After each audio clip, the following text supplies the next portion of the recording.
हाँ तो शहीद दुल्हे मियाँ, आपके क्रिकेट करियर का क्या होगा? मेरा मतलब है आप क्रिकेट के बारे में क्या सोचते हो? हाँ तो शहीद दुल्हे मियाँ, आपके क्रिकेट करियर का क्या होगा? मेरा मतलब है आप क्रिकेट के बारे में क्या सोचते हो तुम? शादी के बाद भी जुनून वहीं पर है या ख़त्म हो गया? वो उसी से बातें करने लगा। जुनून तो है दामियार भाई, लेकिन अपनी ज़िम्मेदारी भी तो समझनी पड़ेगी ना। अब शादी हो चुकी है तो मेरे ख्याल में आगे के बारे में सोचना चाहिए। पीछे क्या रखा है, कोशिश करूँगा। अगर नसीब में हुआ तो ठीक है, वरना बाबा का बिजनेस तो है ही।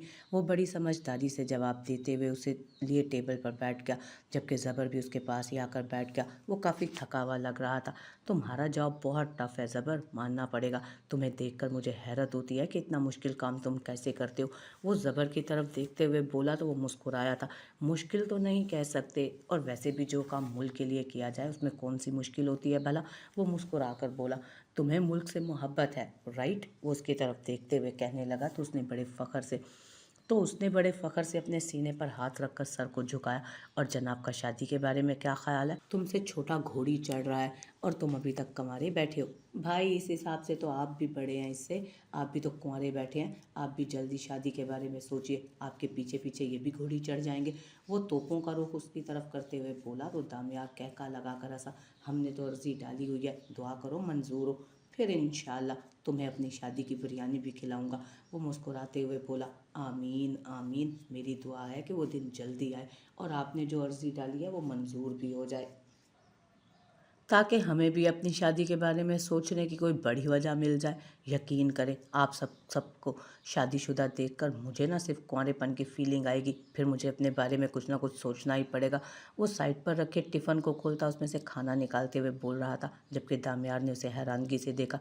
ये तुम क्या कर रहे हो ज़बर? अभी थोड़ी देर में खाना खुल जाएगा, थोड़ा सा सब्र कर लो। ये खाना तुम क्यों लेकर आए हो अपने साथ? वो परेशानी से पूछने लगा। भूख के बहुत कच्चे हैं जनाब, इनसे भूख बर्दाश्त नहीं होती।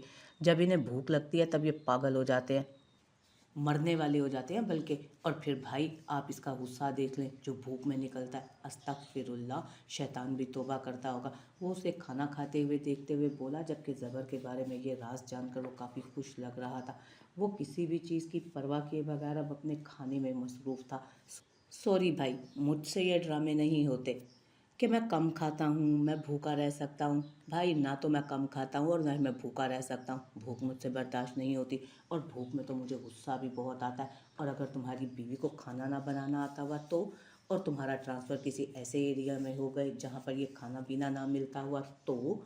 वो हंसते हुए उससे पूछने लगा था, तो सिखा कर ले जाऊँगा, और क्या, मैं भूखा नहीं रह सकता। और दूसरी बात, बाहर का खाना खाता भी नहीं हूँ मैं, खाना मैं सिर्फ अपने घर का खाता हूँ। उसने एक और राज बताया तो दामियार हंसने लगा था। मतलब कि तुम्हारी बीवी तुमसे शादी करके बहुत बुरे तरीके से फंसने वाली है। तो ज़बर ने सिर्फ कंधे उचका दिए। हाँ शायद ऐसा ही है, आप ऐसा कह सकते हैं, क्योंकि मैं अपने भाइयों की तरह ज़्यादा अमीर तो हूँ नहीं। हाँ शायद ऐसा ही है, आप कह सकते हैं, क्योंकि मैं अपने भाइयों की तरह बहुत ज़्यादा अमीर हरगिज़ नहीं हूँ। और ना मैं ज़रान की तरह वकालत में बहुत पैसे कमाता हूँ, ना ही बारिक भाई की तरह मेरा कोई बिज़नेस है, और ना ही किसी बारीक द बिजनेसमैन के आगे जॉब करके मैं शहीर की तरह महीने का 5 लाख कमा सकता हूँ। भाई एक सरकारी ऑफिसर हूँ, और सरकारी अफसर की तनख्वाह के अंदर ही मेरी बीवी का काम करना होगा। बेचारी को कोई मुलाजमा नहीं मिलेगी अगर ट्रांसफ़र हुआ तो, वरना घर पर तो मैं, मेरी बीवी मेरे बाप के पैसे ही उड़ाएगी ना। ज़िंदगी तो मस्त चल रही है दामियार भाई, जितना मर्ज़ी कमा लो, खाने के लिए तो अब भी बाप ही देता है। उसने जैसे सारे मसले का हल ही निकाल कर एक तरफ कर दिया।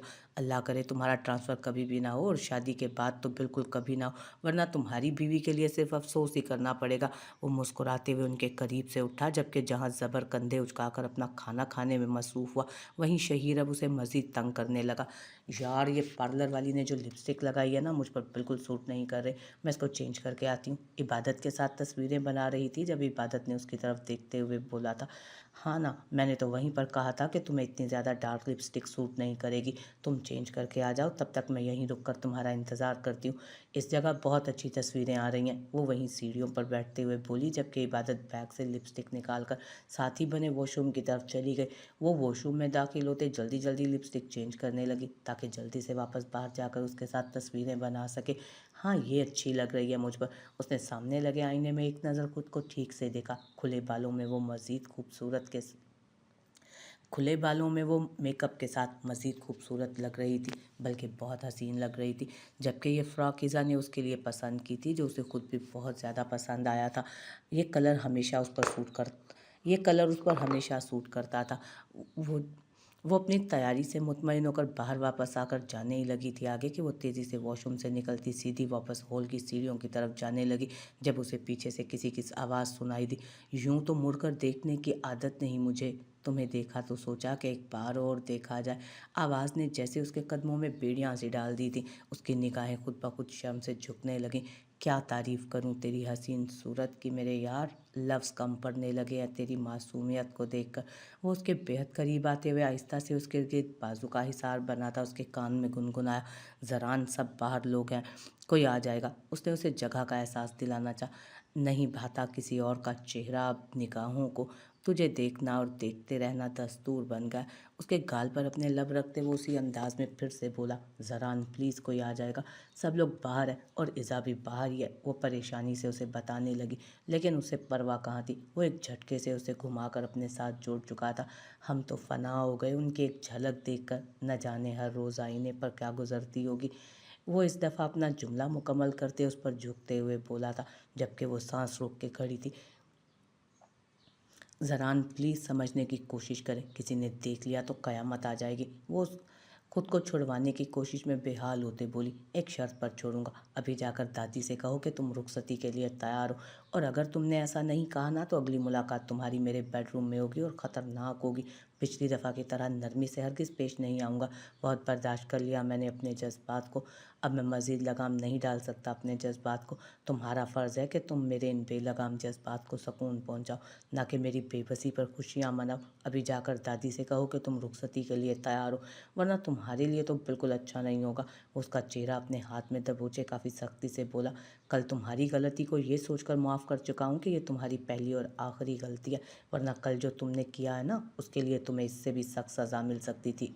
فی الحال تمہاری سزا یہ ہے کہ تم دادی کو جا کر کہو کہ جو میں چاہتا ہوں وہ۔ اس کی کمر میں ہاتھ ڈالتے ہوئے مزید مضبوطی سے وہ اسے قریب کرتے ہوئے بولا، ٹھیک ہے میں جا کر ابھی ان سے کہتی ہوں، پلیز مجھے چھوڑ دیں۔ وہ فوراً مان گئی، جبکہ وہ جانتا تھا اس کے دماغ میں پھر کوئی اوٹ پٹانگ قسم کی سوچ چل رہی ہوگی۔ یقیناً اگر تم نے میرے ساتھ کوئی ہوشیاری کرنے کی کوشش کی تو اپنے انجام کے لیے تیار رہنا۔ وہ اسے چھوڑتے ہوئے بولا تو اگلے ہی لمحے وہ باہر بھاگ گئی، جبکہ اس کا ٹیکا وہیں پر گر گیا۔ لڑکی، اپنے یہ سجنے سنورنے کا سامان لے کر جاؤ، ورنہ میرے جذبات پھر سے بے لگام ہو جائیں گے، وہ پیچھے سے بولا، لیکن اب وہ اس کے ہاتھ آنے والی نہیں تھی، اس لیے فوراً وہاں سے بھاگ گئی۔ بھاگتے ہوئے وہ ایزا تک پہنچی جو وہیں سیڑھیوں پر دونوں ہاتھوں میں چہرہ رکھے اس کا ویٹ کر رہی تھی۔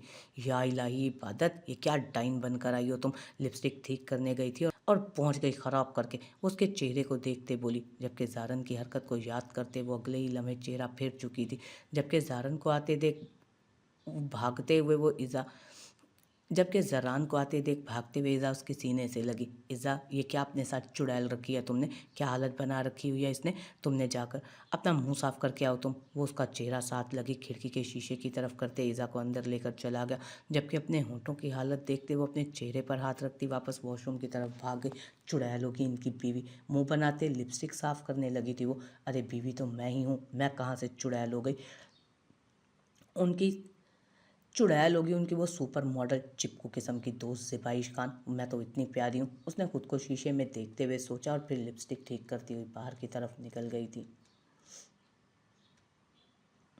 ولیمے کی رسم شروع ہونے سے تھوڑی دیر پہلے ہی دلہن کو باہر لے جایا جانے لگا۔ شہیر سٹیج کی طرف نہیں تھا، بلکہ اپنے جاننے والوں کے ساتھ کھڑا باتیں کر رہا تھا، جب اس کا دھیان سامنے کی طرف گیا جہاں عبادت اور رضا اس کی دلہن کو تھام کر لا رہی تھی۔ پنک کلر کے خوبصورت سے لہنگے میں وہ آسمان سے اتری کوئی حور ہی تو لگ رہی تھی۔ وہ جیسے بھی ہو اس کے لیے حور ہی تھی، اور جس انداز میں اسے لایا جا رہا تھا وہ کسی ریاست کی ملکہ کی طرح لگ رہی تھی۔ اس پر پھولوں کی برسات کی جا رہی تھی، ہر طرف پھول ہی پھول بکھیرے جا رہے تھے، جبکہ جو راستہ اس کے لیے بنایا گیا تھا وہ پوری طرح شیشے کا تھا۔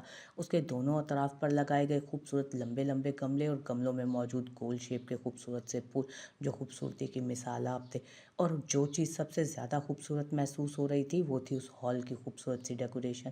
ہر طرف شیشے کی ڈیکوریشن کی گئی تھی اور سارے ہی شیشے گول شیپ میں تھے، और उनके किनारों पर लगाई जाने वाली फूलों की बेलें जो सिर्फ सफ़ेद और हल्के गुलाबी रंग की थी। यकीनन ये स्पेशली उन लोगों के वलीमे के ड्रेस के हिसाब से डेकोर किया गया था, क्योंकि अरूज का लहंगा लाइट पिंक कलर का था जबकि वाइट 3 पीस में मौजूद था। वो उनकी हर चीज़ को प्रॉपर एक थीम दिया गया था जो यकीनन उनके वलीमे की दावत को यादगार बनाने के लिए बहुत अहम किरदार अदा करने वाला था। और दूल्हे मियाँ, हमारी भाभी को बाद में देख लेना, पहले स्टेज पर जाकर उनका हाथ थाम कर उन्हें ऊपर भी तो करो। देख, कैमरामैन खड़ा कब से इशारे कर रहा है तुझे। उसके करीब खड़ा दोस्त बोला तो वो फ़ौरन हाँ में सर हिलाते स्टेज की तरफ बढ़ गया और फिर ऊपर चढ़ते उसने अपना हाथ आगे किया, जिसे आहिस्ता से थामते वो ऊपर चढ़ी। कैमरे वाले भैया, आप जल्दी से तस्वीरें बना लें, फिर हमने रस्म करनी है। इज़ा कैमरे वाले को देखते हुए बोली। हाँ, अच्छे अच्छे पोज बनाइएगा, फिर रस्म होनी है। इबादत ने भी इज़ा की बात दोहराई थी जबकि वो अपनी जेब खाली करने के लिए थोड़ा सा मुंह बना गया। हाँ हाँ भाई, अच्छी अच्छी तस्वीरें बनाओ, फिर लड़कियों ने रस्में करनी है और पैसे निकलवाने हैं दूल्हे से। बारिक भी वहीं आते हुए बोला, जो ब्लैक 3 पीस में अलग ही जच रहा था, जबकि उसने बारिक को घूर कर देखा जो उसकी खूब नकल उतार रहा था। बेटा, तो आज बच के दिखा, फिर मानूंगा तुझे।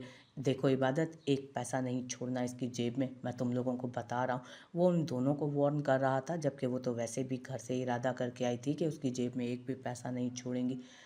और अब तो उन्हें जैसे खुली छूट मिल रही थी और वो पूरी तरह से तैयार थी उसको कंगाल करने के लिए। अरे भाई, आप फिक्र ही ना करें, आप लोगों ने क्या हमें हमें समझा हुआ है। एक भी पैसा लेकर ना गए, एक भी पैसा छोड़ कर गए ना तो नाम बदल देना हमारा इनकी जेब में। ईज़ा ने फुल जोश में कहा, जबकि कैमरामैन उनकी बात को समझता जल्दी से उनकी डिफरेंट पोज में तस्वीरें बनाने लगा। वलीमे की रस्म मुकम्मल हुई, जबकि वो उदास बैठा था क्योंकि उन लड़कियों ने वाकई उसकी जेब में एक पैसा तक नहीं छोड़ा था। 5-6 रस्में तो ऐसी थी जिनका नामो निशान ही ना था, बल्कि इस दुनिया में शायद वजूद ही ना था, बल्कि आज ही दरियाफ्त हुई थी। लेकिन उसे सारी की सारी अदा करना पड़ी थी, सिर्फ़ और सिर्फ बारिक की वजह से, जो कह रहा था कि उसकी शादी में भी 4-5 रस्में तो दरियाफ्त की गई थी, वो भी उसकी शादी वाली डेट पर, जिसकी वजह से वो कुछ भी नहीं कह सका। उसने मजबूर होकर पैसे दिए और तो और उसकी 5 महीनों की तनख्वाह निकल चुकी थी यहाँ पर। वो तो शुक्र है बारिक ने हनीमून का गिफ्ट दे दिया था, वरना हनीमून पर जाने के लिए शायद उसे 1 साल की तनख्वाह और लेनी पड़ती। अब पता नहीं क्या सोचकर इन लड़कियों ने उसे बख्श दिया था। अब पता नहीं क्या सोचकर उन लड़कियों ने उसे बख्श दिया था। वो लोग तो 20 लाख से नीचे आ ही नहीं रही थी। इतनी मुश्किल से उसने अपनी इज्जत का रोना रो रो कर निपटाया था उन्हें, वरना बारिक तो 1 साल की तनख्वाह देने को भी तैयार था एडवांस में। और एक दफ़ा वो एडवांस दे देता तो फिर काम गधों की तरह करवाता था, और वो हरगिज़ हरगिज़ अपनी जान को मुश्किल में नहीं डाल सकता था। इसीलिए उसने पहले तो बारिक के सामने हाथ जोड़े कि उसे एडवांस तनख्वाह नहीं चाहिए, और फिर बाबा की मिन्नतें की जो थोड़े से नखरे दिखाने के बाद आखिर उसके हक में थोड़ी सी बेहतरी कर चुके थे। जबकि इज़ार और इबादत तो अमीर होकर कुछ ज़्यादा ही खुश लग रही थी, और इसमें कोई शक नहीं था कि आज वो दोनों बहुत अमीर थी। मुझे इंसाफ चाहिए, अब भी और इसी वक्त चाहिए। मुझसे छोटा वलीमा खिला रहा है और मैं अभी तक बीवी की रुखसती के लिए प्लानिंग कर रहा हूँ। दादी, मुझे इंसाफ दीजिए, मुझे मेरी बीवी वापस करें। वो दादी के पास आता ज़मीन पर उनके कदमों में बैठ गया, जो कि आज हल्के रंग के आसमानी रंग के जोड़े में पूरी तरह से ईज़ा की पसंद के मुताबिक तैयार थी। जबकि इबादत और ईज़ा जो वहीं बैठी पैसे गिन रही थी, उसके आने पर एकदम से अलर्ट होकर सीधी मेरी तरफ से तो हाँ ही हाँ है मेरी जान, मैं तो कहती हूँ अभी ले जाओ, लेकिन उसकी मर्ज़ी के बिना ज़बरदस्ती तुम उसे कहीं नहीं ले जा सकते। दादी ने फैसला सुनाया।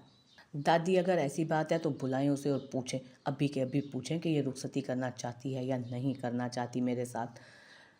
एक दफ़ा इनकार करे, फिर देखिएगा कैसे इसके पुर्जे टाइट करता हूँ मैं। वो उनकी तरफ देखते हुए बोला तो वो इबादत की तरफ देखने लगी। देखें दादी, कैसे बात कर रहे हैं आपके सामने मुझे डांट रहे हैं। इबादत ने फ़ौरन मासूम सी शक्ल बनाई। मैं कहाँ डांट रहा हूँ, मैं तो दादी से बात कर रहा हूँ, तुमसे तो मैंने कोई बात ही नहीं की। वो फ़ौरन बदल गया। हाँ, सच तो था, उसने उसको तो कुछ नहीं कहा था, जो भी कह रहा था दादी से कह रहा था। दादी, ये लड़की ना सिर्फ आपको बल्कि मुझे भी उल्लू बना रही है। आप सिर्फ पूछें इससे ये रुखसती चाहती है या नहीं। अब इनकार किया तो पक्का 6 महीने से पहले नहीं पूछूंगा। तो दादी ने एक दफ़ा फिर से इबादत की तरफ देखा। वो अच्छी खासी कंफ्यूज हो गई थी। अगर वो यहाँ इनकार कर देती तो उसका मान टूट जाता, और वो उस शख्स का मान नहीं तोड़ना चाहती थी। लेकिन उसके जज्बात का मुकाबला करना भी तो उसके बस से बाहर था। वो बेलगाम इंसान उसकी सांसें मुश्किल में डाल देता।